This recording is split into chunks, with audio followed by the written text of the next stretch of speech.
Hi everyone, my name is Fedor and you are on X Founders channel. X Founders is a Web3 high school for startups where ambitious founders learn, share experience, and help each other to implement Web3 projects. More information about X Founders you can find in the description. Our guest is Doruk, dYdX Turkey country lead. Today, together, we will talk about his experience and about dYdX. Hey Doruk, nice to meet you. Thanks for coming.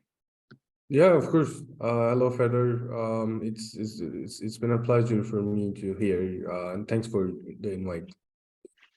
Yeah, for sure, no problem. Could you please tell us about your experience and your role in the dYdX Foundation team? Yeah, maybe I could introduce myself a little bit. I'm Doruk Işmen. I've been in crypto since 2017. I'm a crypto enthusiast. Crypto is one of my hobbies, I can say that. I live in crypto. That's why I have a YouTube channel, a Twitter account about crypto, DeFi, and DAO, and many other stuff. I always like tracking the new trends on crypto, and I've been working few early stage startups, centralized exchange, and some other like workspace. Now I am the country leader for the dYdX Foundation as Turkey country leader. And lastly, I found Turkey's first university blockchain club called ITU Blockchain, which is I think the best one, definitely for now. Hopefully, they will continue to be the best one. So yeah, that's me for myself, and right now I'm leading the Turkey for the dYdX Foundation's efforts.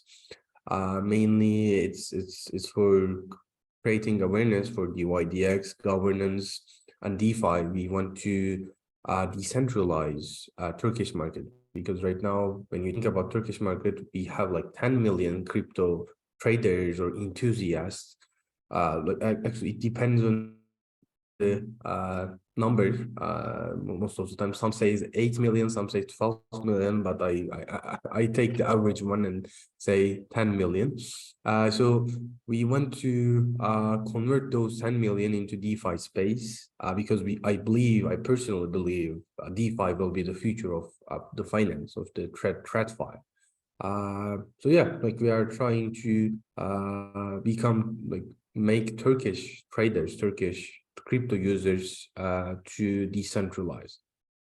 Yeah, interesting. I heard this kind of numbers that 15 or 17% of Turkish people, they have like crypto, they own NFT or involved in somehow in Web3 world. Is it correct numbers? How do you think? I think there are many numbers. Mm-hmm. Probably we have, because like not the exact number, maybe not the exact ratio, but estimately the number would be correct, because as I said, like we have a huge interest from Turkey because of the economic situation. Like people are trying to find new alternative investments or options, and crypto is the best one, because we have many centralized exchange in Turkey. Like all of the global centralized exchange, the SEX, have teams in Turkey, and they are targeting Turkish markets. So yeah, probably those numbers would be correct. But can you, yeah, and I heard that a lot of different companies, they right now, focusing on actually on the MENA region too, Turkey, Yeah. yes, and Turkey as well. And this is a like really interesting region because of maybe regulation, maybe some situation in economy and things like that. But how do you think, what the unique challenges when you try to work in Turkey and you want to go to Turkey as a part of your go-to-market strategy? Yeah, actually, as you said, there is no regulation in Turkey and also MENA region. I guess most of the MENA countries don't have any regulation for crypto, like custodial or non-custodial space. I think at first, like they will try to regulate the custody space, like the centralized exchange, CeFi, and other centralized authorities, centralized entities. But for DeFi, I think that there's a huge opportunity because after the regulation for CeFi, they will come to DeFi. But for I think for those times we have like at least 3 or 4 years, because right now there is no regulation in Turkey, and for the most of the MENA region countries too.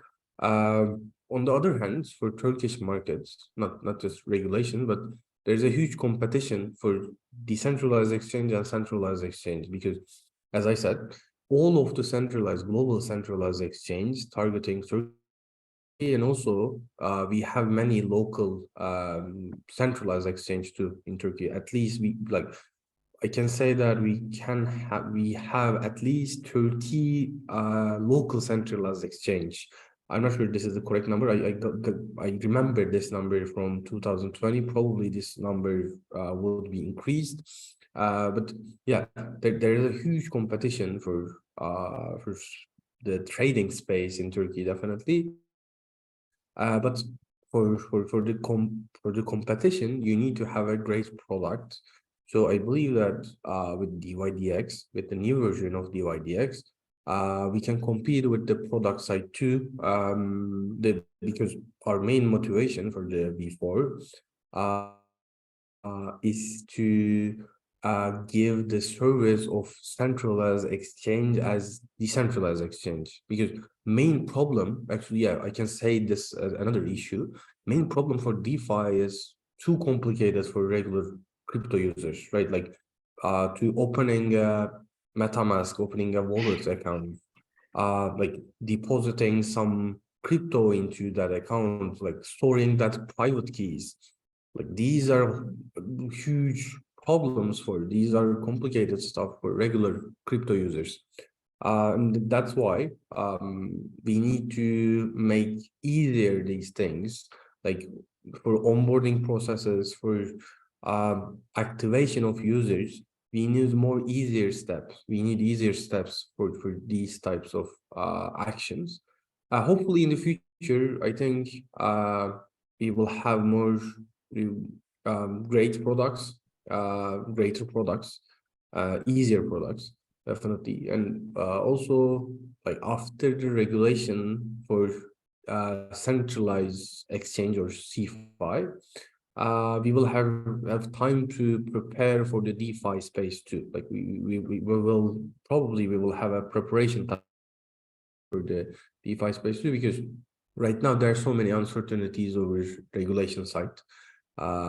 Even in Europe, MiCA, the European regulation for crypto space, just launched, yet like pretty new.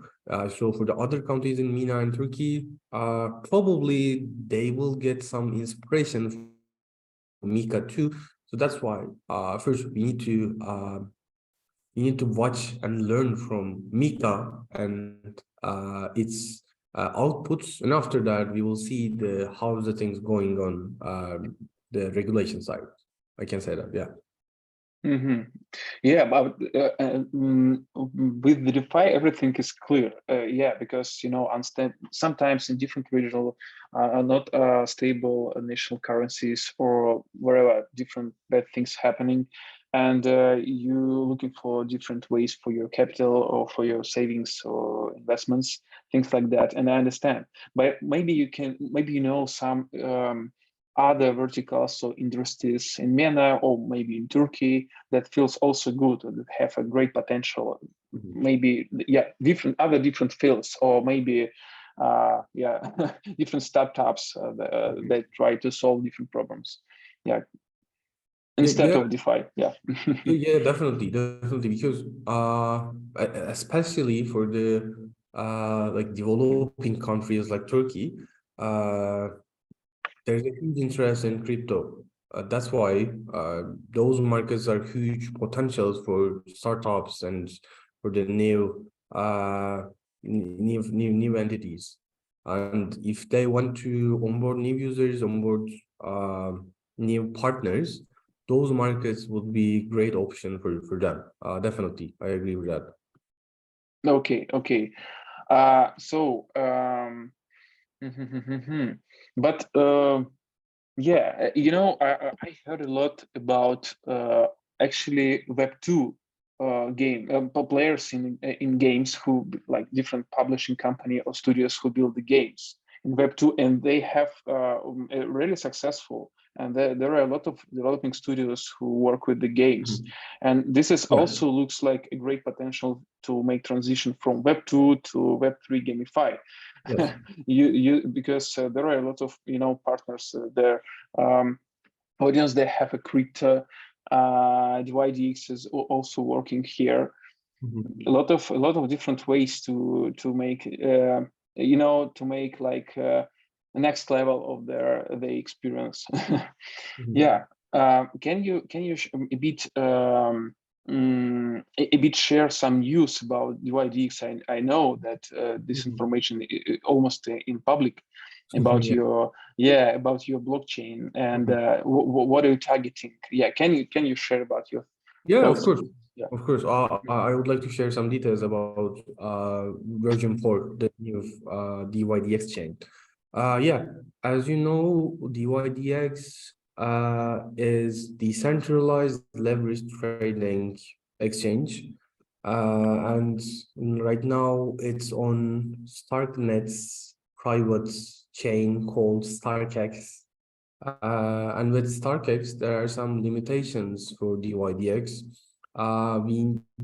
We want to have fully decentralization for each layer of dYdX. And with StarkX, we couldn't decentralize for two layers. One is matching engine, and the other one is order book. For StarkX, for version 3, these are in off-chain. We are storing those layers in AWS as dYdX trading Inc. But now, with the Cosmos SDK infrastructure, we will become a fully decentralized exchange. Our all layers, our all layers will become decentralized for matching engine and order books also, including also.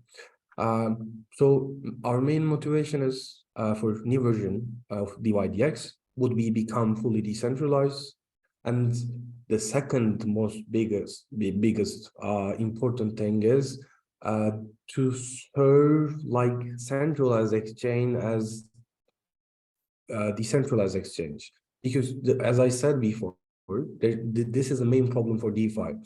The regular crypto user couldn't use DeFi because it's so complicated. People couldn't use DeFi as easy as centralized exchange. That's why with V4, with dYdX chain, we want to become one of the competitors of centralized exchange. Like we want to compete with Binance, the OKX, and the other big names. And right now, our public testnet is live. And all, like, for the watchers or the viewers of this show, people can try it and experience the V4, the new version of dYdX, and like give their comments, give their feedbacks to us. Definitely, we would like to have their ideas for the new version of dYdX. And also with the Cosmos SDK, with the Cosmos infrastructure, as I said before, dYdX was just leverage trading options. There is no spot market or options or synthetics. But after the V4 launch, after dYdX chain launch, there would be other features also, like such as options, spot markets, synthetics, and maybe even more. dYdX will become an ecosystem, and For this ecosystem, community will decide. Community will be the main leader of the dYdX chain. So we are really excited for the dYdX chain. It would be evolutionary for the crypto space, definitely, because after dYdX chain, I think there are so many like opinions on app specific chains, right? Because when you think about dYdX brands, it is huge. Like everyone knows dYdX, but when you think about the app specific chain before dYdX decision to become a chain, there, like, I think there weren't any great opinions about app specific chains. But after dYdX, paradigm shift, and we saw that there's a huge interest over app specific chains, and everything becomes cosmosification. I think Ethereum also have some infrastructure features called ETHverse, and it's like IBC for Cosmos, but actually, yeah, it's ETHverse is IBC of Ethereum. I can say that, like, layer twos will layer twos and app specific chains on Ethereum can communicate with each other without the connection on Ethereum. So yeah, it will be a really interesting future for everyone. We will see how it goes, but yeah, we are really excited for dYdX Foundation as dYdX Foundation, and hopefully we will onboard many new people into DeFi space. Yeah, adoption of in Web3 using some solutions right now, it's really is as a barrier for entrance for new audience here. Absolutely, Yeah. and it's great. You know, I heard like different news that, for example, one game really with a huge audience, they also decide to build their own exchange. And I understand this is like, you know, part of infrastructure of the value that they can provide for the audience. And dYdX is also going bigger and build like additional infrastructure here as a blockchain, for example. And this is also can help to not only attract like new audience, it's gives some opportunities to offer new options for the existing audience too. It's also really great. Just a few questions. What is the primary focus of the new blockchain? I mean, is there any ideas or programs or maybe some projections that you are ready to launch different applications, the apps on your chain from different sectors, not only in DeFi? Yeah, actually, that's a great question, but I don't have exact answer for that question, but I can kind of tell my own ideas for dYdX chain, not the like foundation or trading's ideas. I think in the end, dYdX chain may become an ecosystem. Right now, it's like decentralized exchange chain. It will be a decentralized exchange chain, but in the future, more things will be built on dYdX chain. And also, we have a grants program for dYdX. And with that program, we already work with a lot of different projects or teams for like increase the value of the dYdX ecosystem. They like maybe I can give you examples. Like in Turkey, we launched an API trading program, a API trading course with some of the local Turkish API traders, and it was great. We saw some increase on the API trading on dYdX chain, dYdX v version 3, and also with the grants program, I think we nearly funded $2.5 million last year, and this year we will have the similar number probably. I know, like maybe a few more examples for grants program. Yeah, we have some dashboards for the dYdX version 3.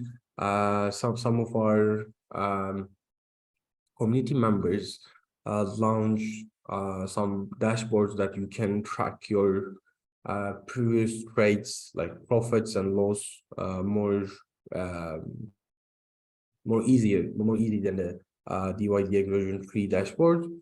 So yeah, like we already work with some projects, some teams with dYdX grants, and also people can check out the grants, funded grants on dYdXgrants.com.